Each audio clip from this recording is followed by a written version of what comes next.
The Easter school holidays are upon us, and that means that a host of school sports festivals are taking place all around the country. But if your son or daughter isn't taking part in the traditional sports games, perhaps they'd like to get outside and enjoy the fast-paced nature of this holiday sport.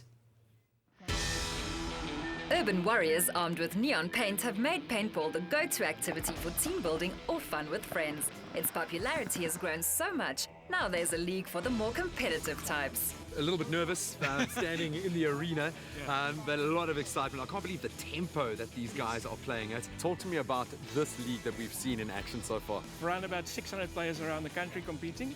I would say in the 5 provinces, Gauteng obviously being the biggest, and down here in the Western Cape, definitely on the growing side and definitely the second largest currently province-wise competing. But yeah, it's open to anyone. I mean, we've got young players here, I think 10, 11 years old that's competing today, and they're playing against adults, and they're actually doing very well. What sort of attributes do you need for this sport? And it really is a competitive sport. What do these athletes have to work on? Definitely communication. It is, at the end of the day, it is a team sport. You have to be fit. The guys don't, it might be short sprints and runs, but you actually have to be extremely fit to do the sport. For a complete novice like myself and the rest of my team, one tip, one survival skill.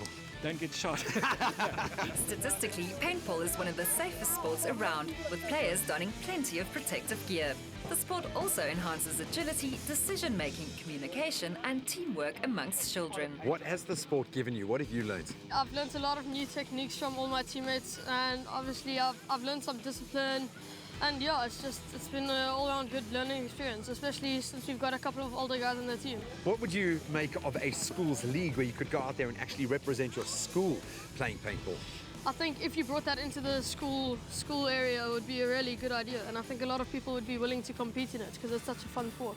Some brave members of the Expresso team stepped out from behind the cameras to go into battle against fierce paintball enthusiasts, some of whom were half their age and size. Gentlemen, well done. I think we had no idea what to expect there. How did that feel? Oh, it was a bit scary at first, I must say. We weren't really looking forward to it. We were very nervous, not quite protected as we would have liked to be.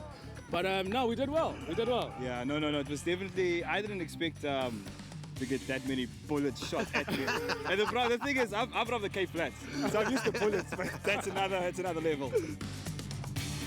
You got to play against slightly different opposition against my little team. How do you think we did? You did pretty well. I think you were a bit trigger happy, but otherwise it was fine. I think you guys did great for the first time. If there's any tips I would give you guys is to get maybe smaller and not to overreact and move too fast. I think I was the opposite there. I think I was so tunnel visioned at shooting at someone. I didn't even notice getting hit about 500 times, but it was awesome. Carl, do you think you did this again? No, I have to say, for something that does involve a lot of shooting and a lot of flying paint, it is very safe. It is a huge amount of fun. You can see, obviously, the brotherly love that has been inspired by this. I think we need to bring the rest of the studio to No, definitely. Oh, no doubt. Yeah. And watch your head. I got one of those too. Plans are in place to introduce the school's paintball league at both primary and high school level. Wonderfully inclusive for girls and boys, this is one sport that makes for an interesting twist on potential school sports in the future or enjoyed as a healthy activity during school holidays. Wow, that looks amazing. If you would like to find out information or more information about paintballing in South Africa, you can visit the South African Paintball Association's website on www.sanpa.co.za, and there will be more information on safety on the sport, rules that govern play, and of course a list of fields in 6 of our 9 provinces. You can also check on our website, expressoshow.com, for more information about that. It looked absolutely amazing. I'll give you one quick safety tip, okay? What? Has our team learned? The best safety tip, don't play on the same team as me. And you'll probably get out a lot safer. That was awesome.